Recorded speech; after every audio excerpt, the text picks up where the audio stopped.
नमस्कार साथियों। ओपनहाइमर, जिन्हें जाना जाता है दुनिया में सबसे विनाशकारी हथियार में से एक, परमाणु बम बनाने के लिए। दूसरे विश्व युद्ध के दौरान जब अमेरिका ने परमाणु बम बनाने के लिए 18 जून 1942 को मैनहट्टन प्रोजेक्ट शुरू किया, तो ओपनहाइमर इस प्रोजेक्ट के सबसे जरूरी आदमी थे। ऐसा इसलिए क्योंकि लगभग 3 साल तक चले इस खुफिया प्रोजेक्ट के दौरान ओपनहाइमर की हर एक बात को सुना और माना जाता था, चाहे वो मैनहट्टन प्रोजेक्ट के लिए अमेरिकी सरकार से नए शहर बसाने की बात मनवाना हो या फिर पूरे प्रोजेक्ट की हर एक निर्णय को खुद से लेना हो। हर काम में ओपनहाइमर की भूमिका रही। साल 1943 में ओपनहाइमर को परमाणु बम के डिजाइन और निर्माण के काम करने वाली लॉस एलमोस लैब का डायरेक्टर भी बनाया गया। ओपनहाइमर कोई आर्मी ऑफिसर नहीं थे, लेकिन फिर भी उन्हें प्रोजेक्ट की साइट पर लॉजिस्टिक मैनेज करने, बिना किसी पूछताछ के जरूरी लोगों को प्रोजेक्ट से जोड़ने और साइट सिक्योरिटी की पूरी जिम्मेदारी दी गई। यही नहीं, उन्हें टॉप सीक्रेट क्लियरेंस भी दी गई, जिसकी मदद से वो परमाणु हथियारों से जुड़ी सभी गोपनीय जानकारियों के बारे में जान सकते थे। ओपनहाइमर उस टारगेट कमेटी के सदस्य भी थे जिसने जापान के उन शहरों का चयन किया जहां परमाणु बम गिराया जाना था। इन सब बातों से साफ होता है कि दूसरे विश्व युद्ध के दौरान ओपनहाइमर सिर्फ एक वैज्ञानिक नहीं थे, बल्कि वो इंसान थे जिनके बनाए हुए परमाणु बम से अमेरिका दुनिया में अपनी धाक जमा सकता था, साउथ ईस्ट एशिया में अपनी पकड़ जमा रहे जापान को घुटने पर ला सका। साथियों, एक तरफ तो ये ओपनहाइमर है जिन्हें पहले परमाणु हमले के बाद किसी नायक की तरह सम्मान दिया गया, लेकिन इसी सम्मान के लगभग 10 साल बाद अमेरिका में इस नायक को ही दुश्मन बना दिया गया। साल 1950 के बाद उनके ऊपर एक के बाद एक देश के साथ गद्दारी, अमेरिका से दुश्मनी, रूस की मदद करने और सुरक्षा संबंधी जानकारी देने के आरोप लगे। महीनों तक कार्रवाई हुई, उनकी सारी पावर छीन ली गई, उन्हें सारे पदों से हटा दिया गया और उनके साथ ऐसा व्यवहार किया गया जैसे उन्होंने कभी कुछ किया ही ना हो। लेकिन क्या सच में ओपनहाइमर ने अमेरिका से गद्दारी की थी? अगर नहीं, तो फिर क्या अमेरिका दूसरे विश्व युद्ध जिताने वाले हीरो को देश का सबसे बड़ा दुश्मन बताने पर तुला था? आखिर साल 1950 के बाद ऐसा क्या हुआ जिसने ओपनहाइमर की पूरी कहानी ही बदल दी? चलिए जानते हैं आज के इस वीडियो में। Few people cried. Most people were silent. I remembered the line from the Hindu scripture, the Bhagavad Gita. चलिए साथियों, इस पूरी कहानी को शुरू करते हैं, लेकिन उससे पहले एक जरूरी जानकारी और दे देते हैं। क्योंकि इस पूरी कहानी में मैनहट्टन प्रोजेक्ट की बात है, जिसने कि परमाणु बम निर्माण कराया था। साथियों, पूरे मैनहट्टन प्रोजेक्ट के दौरान ओपनहाइमर के साथ काम करने वाले लोगों ने उनका ऐसा सीरियस और फोकस्ड और ऑब्सेसिव नेचर देखा था कि लोग उनके अनक्वेश्चन्ड लीडर ऑफ ग्रुप मान चुके थे। वो इस प्रोजेक्ट के लिए इतने डेडिकेटेड थे कि वो कई बार खाना, नींद छोड़कर काम कर रहे होते थे। इतने बड़े प्रोजेक्ट पर दुनिया की सबसे माइंडेड लोगों की एक साथ लाने में एक्सट्रीम प्रेशर वाले माहौल में प्रोजेक्ट को पूरा करना, ये साफ साफ दिखाता था कि उनके लिए प्रोजेक्ट कितना खास था और वो अपने प्रोफेशन के लिए कितने सीरियस थे। और ये बात हर किसी के लिए लागू होती है। अगर हम अपने प्रोफेशन को सीरियस नहीं लेते तो कभी भी हमको वैसे रिजल्ट नहीं मिलते जैसे हम चाहते हैं। अगर आप भी अपने प्रोफेशन को ज्यादा सीरियसनेस और डेडिकेशन के साथ मैनेज करना चाहते हैं, तो खुद के प्रोडक्ट और सर्विसेज को ज्यादा से ज्यादा लोगों तक पहुंचाना चाहते हैं, तो इसमें आपकी मदद करता है ओडू। साथियों, ओडू एक ऐसा ऑल इन वन प्लेटफॉर्म है जिसमें आपको अपनी सर्विसेज और बिजनेस से जुड़ी सारी चीजों को मैनेज करने के लिए एप्स मिलते हैं। जैसे बिजनेस और सर्विस में सबसे जरूरी होता है पेमेंट और बिलिंग का काम। कई क्लाइंट ऐसे होते हैं कि अपना काम तो करवा देते हैं, पेमेंट का ठिकाना नहीं होता। और आजकल मैन्युअली बिल बनाने का जमाना नहीं है, डिजिटल बन गया है जमाना, तो बिलिंग भी डिजिटली इजी करने की जरूरत है। तो पेमेंट से जुड़ी हर एक प्रॉब्लम का सॉल्यूशन देता है ओडू का इनवॉइसिंग ऐप। इसके लिए आपको ओडू पर जाकर इनवॉइस वाले ऐप को सेलेक्ट करना है और बस कुछ स्टेप्स में आपका सारा बिलिंग का काम इजी हो जाता है। डिजिटली अपनी सर्विसेज और प्रोडक्ट से रिलेटेड इंफॉर्मेशंस को फिल करना है। इसके बाद आप जब भी किसी क्लाइंट को अपनी पुरानी सर्विस या प्रोडक्ट देते हैं, आप उससे डायरेक्टली ओडू से ही बिल भेज सकते हैं और ओडू पर ही अवेलेबल मल्टीपल पेमेंट प्रोवाइडर्स में से एक को सेलेक्ट करके अपनी पेमेंट भी ले सकते हैं। है ना इजी? साथियों, इस पूरे इनवॉइस को आप अपने हिसाब से कस्टमाइज करके और ज्यादा प्रोफेशनल भी बना सकते हो। यही नहीं, लास्ट में एक ही डैशबोर्ड पर आपको पूरी इंफॉर्मेशन भी मिल जाती है। यही सब कुछ मैनेज करना बहुत आसान होगा। तो जल्दी से जाइए मेरे दिए हुए लिंक पर, बनाइए अपनी बिलिंग की प्रोसेस को इजी। अब इस पूरी कहानी को डिटेल में समझते हैं और जानते हैं सबसे पहले मैनहट्टन प्रोजेक्ट के बारे में। साथियों, ओपनहाइमर की इस पूरी कहानी में मैनहट्टन प्रोजेक्ट का बड़ा योगदान रहा। तो इस कहानी को ठीक से समझने के लिए इस प्रोजेक्ट के बारे में जान लेना जरूरी है। अब वैसे तो मैनहट्टन प्रोजेक्ट अमेरिका में हुआ, लेकिन इसकी शुरुआत के पीछे नाजी जर्मनी का बहुत बड़ा हाथ था। वो कैसे? तो बात है दिसंबर 1938 की जर्मनी की। जर्मनी के बर्लिन में स्थित था कैसर विलियम इंस्टीट्यूट फॉर केमिस्ट्री। वहां पर एक खोज होती है जिसमें बताया गया कि नाभिकीय विखंडन की प्रक्रिया से किसी एटम का न्यूक्लियस छोटे छोटे भागों में बट जाता है।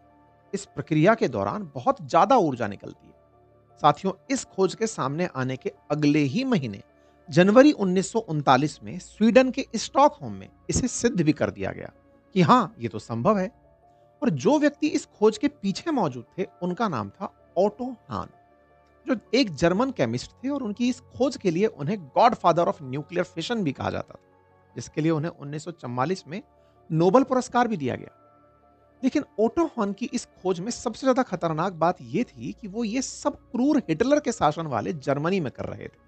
और उनकी इस खोज के कुछ महीनों बाद ही जर्मनी ने पोलैंड पर हमले के साथ ही दूसरे विश्व युद्ध की शुरुआत हो चुकी थी। ऐसे में ओटो हॉन की इस खोज से यूरोप के देशों में यह डर बैठ गया था कि अब हिटलर एटम बॉम्ब जैसा विनाशकारी हथियार तैयार कर सकता है। और इसी डर के बीच दो बड़े फिजिसिस्ट लियो सिजार्ड और यूजेन विग्नर ने अल्बर्ट आइंस्टाइन को, जो कि तब के अमेरिकी राष्ट्रपति फ्रैंकलिन डी रूजवेल्ट को चिट्ठी लिखकर जर्मनी में हुई इस खोज के बाद संभावित भयानक खतरे के बारे में बताने के लिए कहा। एक लेटर लिखा। ये जो लेटर मैं आपको स्क्रीन पर दिखा रहा हूं, ये अल्बर्ट आइंस्टाइन ने 2 अगस्त 1939 में लिखा था। साथियों, लियो सिजार्ड और यूजेन विग्नर ने, ये दोनों वो व्यक्ति थे जो हंगरी में पैदा हुए थे। इन दोनों ने ही कुछ साल तक जर्मनी में रहकर काम किया था। लेकिन जब साल 1933 में हिटलर जर्मनी का शासक बना तो ये दोनों जर्मनी से चले गए। कारण था कि इन दोनों का जन्म यहूदी परिवार में हुआ था। तीसरे व्यक्ति अल्बर्ट आइंस्टाइन तो जर्मनी में ही पैदा हुए थे और यहूदी भी थे। और तब जब साल 1932-33 में ये अमेरिका के दौरे पर थे, उसी समय हिटलर जर्मनी का शासक बना, जिसके बाद यहूदी लोगों पर होते अत्याचार को देखते हुए अल्बर्ट आइंस्टाइन ने हमेशा के लिए अमेरिका में रहने का निर्णय कर लिया था। जर्मनी और यहूदी समाज से जुड़े इन तीनों व्यक्तियों ने मिलकर एटम बॉम्ब को लेकर अमेरिका के कान खड़े किए थे, क्योंकि अमेरिका के राष्ट्रपति फ्रैंकलिन डी रूजवेल्ट को जब आइंस्टाइन का पत्र मिला तो उसके तुरंत बाद अमेरिका ने यूरेनियम के लिए एडवाइजरी कमेटी बना ली, जिसने मैनहट्टन प्रोजेक्ट को शुरू करने के दरवाजे खोल दिए।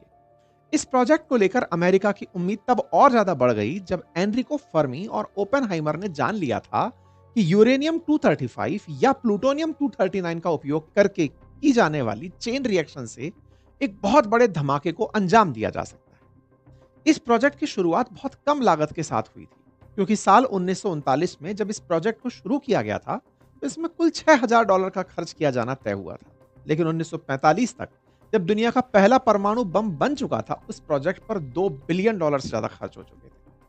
1943 और 1945 2-3 सालों में सबसे ज्यादा पैसे खर्च किए गए। इसके पीछे और भी कई कारण मौजूद थे। साल 1939 के आसपास तक अमेरिका में परमाणु बम जैसे हथियार की इतनी जरूरत महसूस नहीं हो रही थी, क्योंकि विश्व युद्ध अभी शुरू हुआ ही था और स्थिति काबू में थी। लेकिन 1942 आते आते विश्व युद्ध का व्यापक प्रभाव देखने को मिल रहा था। एक तरफ जापान का इन्वेजन अमेरिका को परेशान कर रहा था, तो दूसरी तरफ लगातार ताकतवर होता सोवियत संघ अमेरिका के वर्चस्व के लिए खतरा बना हुआ था। ये अलग बात है कि दूसरे विश्व युद्ध के दौरान सोवियत यूनियन भी अमेरिका के साथ था, लेकिन अमेरिका तब की किसी का दोस्त नहीं बनता था, बल्कि वो तब भी सालों आगे की रणनीति बनाकर चलता था। और दूसरे विश्व युद्ध के बाद यह बात सिद्ध भी हो गई जब सोवियत संघ और अमेरिका के बीच में दूरियां बढ़ने लगी। अक्सर हम कहते भी हैं कि अमेरिका किसी का दोस्त नहीं होता, और ये उसने रूस के साथ भी किया था। ऐसे में अमेरिका को परमाणु बम जैसे ताकतवर हथियार की जरूरत महसूस हुई, जिसकी मदद से वो अपने दुश्मन देशों को दबा कर रख सके। तो उन्होंने धीमी रफ्तार से चल रहे मैनहट्टन प्रोजेक्ट पर तेजी से काम करना शुरू कर दिया। इस पूरे प्रोजेक्ट को अलग अलग स्थानों पर पूरा किया गया, जैसे बॉम्ब की डिजाइन और उसके असेंबल करने का काम लॉस अलामोस में न्यू मैक्सिको के अंदर हुआ, जिसे ओपनहाइमर संभाल रहे थे। इसी एरिया में पहले परमाणु धमाके ट्रिनिटी टेस्ट को भी अंजाम दिया गया था। दूसरी जगह थी टेनेसी की ओक रिज, जहां पर यूरेनियम एनरिचमेंट का काम किया गया। इसी तरह वॉशिंगटन का हैनफोर्ड में लार्ज स्केल न्यूक्लियर रिएक्टर की मदद से प्लूटोनियम का प्रोडक्शन शुरू किया गया। इसके अलावा अमेरिका की अलग अलग यूनिवर्सिटीज सहित यूनाइटेड किंगडम और कनाडा से भी प्रोजेक्ट के लिए जरूरी साइंटिफिक एक्सपर्टाइज की मदद ली गई।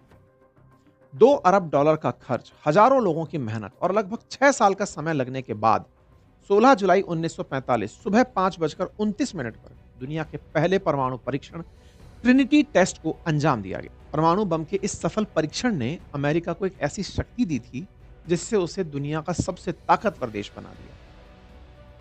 ऐसा इसलिए क्योंकि ट्रिनिटी टेस्ट के ठीक 21 दिन बाद 6 अगस्त और फिर 9 अगस्त 1945 को जब जापान के हिरोशिमा और नागासाकी पर अमेरिका का परमाणु बम गिरा, इन बमों ने गिरने के बाद अमेरिका के लिए सब कुछ बदल दिया। जापान ने अपने घुटने टेक दिए। कुछ सालों के लिए सही, सोवियत संघ भी अमेरिका के सामने कमजोर पड़ गया। परमाणु बम की सफलता ने ओपनहाइमर को अमेरिका का नायक बना दिया, लेकिन उसके मन में कुछ और ही चल रहा था। हिरोशिमा और नागासाकी में हुई तबाही को देखने के बाद ओपनहाइमर परमाणु हथियारों के निर्माण के विरोध में आ गए थे। उन्होंने अमेरिका से परमाणु हथियारों के उपयोग पर प्रतिबंध लगाने तक की बात कह दी। ओपनहाइमर अपने परमाणु बम के आविष्कार से इतने दुखी हो गए थे कि जापान पर हुए हमले के 2 महीने बाद उन्होंने एक मीटिंग में अमेरिकी राष्ट्रपति हेनरी ट्रूमैन के सामने रोते हुए कहा था कि मेरे हाथ खून से रंगे हैं। साथियों, ये सारी बातें दर्शाती हैं कि परमाणु बम से हुई तबाही के बाद वो मानसिक रूप से स्वस्थ नहीं थे, बहुत दुखी महसूस कर रहे थे। इसलिए वो परमाणु हथियारों के विरोध में भी आ गए थे। लेकिन उन्हें क्या पता था, उनका परमाणु बम का जो आविष्कार है और फिर इसका विरोध, दोनों ही चीजें उनकी कल्पना के विपरीत परिणाम लाने वाली थी। ऐसा क्यों कह रहा हूं? ओपनहाइमर जब बम बना रहे थे तब उन्हें इस बात का अंदाजा नहीं था कि इसका उपयोग कर लिया जाएगा। वो बिल्कुल वैसे ही जैसे आज भारत कहता है कि हमारे पास परमाणु बम है, लेकिन इसकी वजह से शांति रहेगी, इसे उपयोग में नहीं लाया जाएगा। उन्होंने भी यही सोचा कि अमेरिका इसका उपयोग शांति स्थापित करने के लिए करेगा। मतलब इसका उद्देश्य ये नहीं होगा कि इसको गिराकर किसी को मारकर दिखाना पड़े कि देखो साहब परमाणु बम क्या होता है। पहली बात तो यही थी। दूसरी बात, ओपनहाइमर का मानना था जब अमेरिका ने हिरोशिमा पर बम गिरा ही दिया तो वो नागासाकी पर नहीं गिराएगा। मतलब एक शहर पर अगर नागासाकी पर गिरा दिया तो हिरोशिमा पर नहीं गिराएगा। तो एक तरह से 2 दिन में जो अलग अलग बम गिरे थे उनमें से वो पहले दिन के लिए प्रिपेयर हो भी गए तो दूसरे के लिए प्रिपेयर नहीं थे। तीसरे के बारे में कहा जाता है कि उन्हें इस बात का तो कतई अंदाजा नहीं था कि उनके बम बनाते ही सोवियत संघ इस बम को बनाने की होड़ में जुट जाएगा। ऐसे में उनके सामने ये सारी घटनाएं जो हो रही थी, ये उन्हें इस दर्द में ले गई कि इस घटना को अंजाम देकर, बम बनाने की घटना को अंजाम देकर, बिल्कुल वैसे जैसे अल्फ्रेड नोबेल के साथ डायनामाइट के खोज के बाद हुआ था ना, वो भी तो इस बात से परेशान हुआ था कि मैंने तो बम, ये डायनामाइट बनाया था माइंस को खोदने के लिए, लेकिन इसका उपयोग हो रहा है बम बनाने के लिए। न्यूक्लियर बॉम्ब एक बार में ही दुनिया में शांति ले आएगा, लेकिन हुआ क्या? न्यूक्लियर बॉम्ब का उपयोग हो चुका था, लाखों लोगों की जान जा चुकी थी। इस बात से वो मन ही मन बहुत व्यथित रहने लगे। ओपनहाइमर निराश रहने लगे, दुनिया में शांति बनाने की बातें करने लगे, दुनिया में हथियारों की होड़ ना हो इसके लिए वो लोगों को समझाने लगे। ओपनहाइमर परमाणु बम के उपयोग और निर्माण के विरोध में आ गए। उनके विरोध के चलते अमेरिका का प्रशासन कुछ खास प्रतिक्रिया नहीं दे रहा था। उन्होंने ओपनहाइमर का सम्मान और दूसरे कामों की जिम्मेदारी दे दी। 1946 में ओपनहाइमर मेडल ऑफ मेरिट दे दिया। 1947 में उन्हें यूएस एटॉमिक एनर्जी कमीशन का जनरल एडवाइजरी कमेटी का चेयरमैन बना दिया। लेकिन ओपनहाइमर परमाणु हथियारों के निर्माण और उनके उपयोग का विरोध करते रहे। लेकिन इसी बीच में एक और खबर पड़ती है, और वो ये कि जो सोवियत संघ जो अमेरिका से हथियार बनाने की होड़ कर रहा था कि वो भी परमाणु बम बनाएगा, उसने 29 अगस्त 1949 में कजाकिस्तान की टेस्ट साइट सेमा पालंटिस्क नामक स्थान पर अपने पहले परमाणु बम का परीक्षण कर लिया। अमेरिका की इससे बेचैनी बढ़ गई। हथियारों की होड़ और बढ़ने लगी कि परमाणु बम का तोड़ तो सोवियत संघ भी बना लिया। पूंजीवादी अमेरिका साम्यवादी सोवियत संघ से डरने लगा। फिर धीरे धीरे अमेरिका को लगने लगा कि उसके हथियार की जो मोनोपोली थी वो खत्म हो रही है, एक अधिकार था वो खत्म हो रहा है। तो अब इससे भी ज्यादा विनाशकारी हथियार बनाया जाए। परमाणु बम से ज्यादा, लगभग 1000 गुना ज्यादा खतरनाक था हाइड्रोजन बम, और इसके लिए लुइस स्ट्रॉस नाम के व्यक्ति, जो कि उस समय यूएस एटॉमिक एनर्जी कमीशन के 5 कमिश्नर्स में से एक थे, उन्होंने हाइड्रोजन बम की परिकल्पना दे दी। लुईस स्ट्रॉस ने कहा कि वो हाइड्रोजन बम बनाना चाहते हैं जो कि जापान में गिरे परमाणु बम से लगभग 1000 गुना ज्यादा हानिकारक होगा। ओपेनहाइमर इसके विरोध में खड़े हो गए और उन्होंने कहा कि नहीं, परमाणु बम से ही इतनी दिक्कतें हो चुकी हैं, हाइड्रोजन बम दुनिया को तबाह कर देगा। लेकिन लुईस स्ट्रॉस ने उस समय के अमेरिकी राष्ट्रपति हैरी ट्रूमैन को अपने पक्ष में कर लिया। ट्रूमैन ने 31 जनवरी 1950 को सार्वजनिक रूप से हाइड्रोजन बम विकसित करने की घोषणा कर दी। इस घोषणा के लगभग 3 साल बाद ही अमेरिका ने 1952 में पैसिफिक ओशन के अंदर हाइड्रोजन बम का परीक्षण कर लिया। ये इतना खतरनाक था कि इससे निकली हुई ऊर्जा से पूरा एक द्वीप वाष्प में बदल गया। वहां 1 मील से भी अधिक चौड़ा गड्ढा बन गया। अमेरिका ये सब मोनोपोली करने के लिए कर रहा था, लेकिन ये ज्यादा दिन तक नहीं चल पाया। कारण ये कि 10 महीने बाद ही 12 अगस्त 1953 को सोवियत संघ ने भी अपना पहला हाइड्रोजन बम का परीक्षण कर लिया। और इससे ज्यादा चौंकाने वाली बात यह थी कि जिस समय अमेरिका न्यूक्लियर बम के निर्माण में लगा था, सोवियत संघ 1946 से हाइड्रोजन बम के निर्माण में लगा हुआ था। यानी कि अमेरिका एक तरफ हाइड्रोजन बम को लेकर चल रहा था, वहीं पर सोवियत संघ परमाणु और हाइड्रोजन बम को एक साथ लेकर चल रहा था। इस पूरी कहानी में अमेरिका और सोवियत संघ की खींचतान में ओपेनहाइमर अंदर ही अंदर व्यथित हो रहे थे और उनका मानना था कि हाइड्रोजन बम नहीं बनना चाहिए। लेकिन इस लड़ाई में 2 व्यक्तियों की लड़ाई सामने उजागर हो गई, ओपेनहाइमर वर्सेस लुईस स्ट्रॉस, परमाणु बम वाले और हाइड्रोजन बम वाले। लुईस स्ट्रॉस ने ओपेनहाइमर को नीचा दिखाने के प्रयास शुरू किए। ओपेनहाइमर से उस बदले को लेने का प्रयास किया जो कभी उन्होंने लुईस स्ट्रॉस को नीचा दिखा के किया था। इस बात का फायदा उठाते हुए लुईस स्ट्रॉस ने वो तमाम हथकंडे अपनाए जिससे ओपेनहाइमर को उनके अतीत के लिए पनिश किया जा सके, उनकी देशभक्ति पर सवाल उठाए जा सके, उनको विदेशी एजेंट बताया जा सके। और इस बात को करने के लिए लुईस स्ट्रॉस ने 1930 के किसी पुराने घटनाक्रम को बाहर निकाला, जिसमें ओपेनहाइमर की पत्नी किटी, उनके भाई फ्रैंक और उनकी प्रेमिका जीन टैकलॉक, इन तीनों को अमेरिका के अंदर कम्युनिस्ट पार्टी का सदस्य बताया गया। अमेरिका में भी बहुत से ऐसे लोग थे जो साम्यवाद के समर्थक थे। कहा जाता है कि ओपेनहाइमर डायरेक्टली साम्यवादी पार्टियों से नहीं जुड़े थे, लेकिन कहीं ना कहीं वो लेबर्स के पक्ष में हुआ करते थे। ऐसा करके उनके मन में, या फिर मतलब एक तरह से ये प्रेजेंट किया गया लोगों के सामने कि ओपेनहाइमर साम्यवादी विचारधारा से, जो कि सोवियत संघ की है, उससे इंक्लाइंड हैं। ये लुईस स्ट्रॉस ने मीडिया को अपने पक्ष में करके, ट्रूमैन को अपने पक्ष में करके 2 लोगों के सामने एक्सपोज करना शुरू किया। कहा कि ओपेनहाइमर अपनी साल की 3% कमाई उन जगहों पर दान करते हैं जो कि इस तरह से लोगों को सपोर्ट करती हैं। उन्होंने कई यूनियन के आंदोलनों में और रैलियों में भी पार्टिसिपेट किया है। ऐसे तथ्य सामने निकालकर दिखाए जाने शुरू हुए। 1947 से 42 के बीच में एक ऐसे डिस्कशन ग्रुप के भी मेंबर ओपेनहाइमर रहे जो कम्युनिस्ट पार्टी से नाता रखने वाले लोगों के सदस्यों के रूप में बनी थी।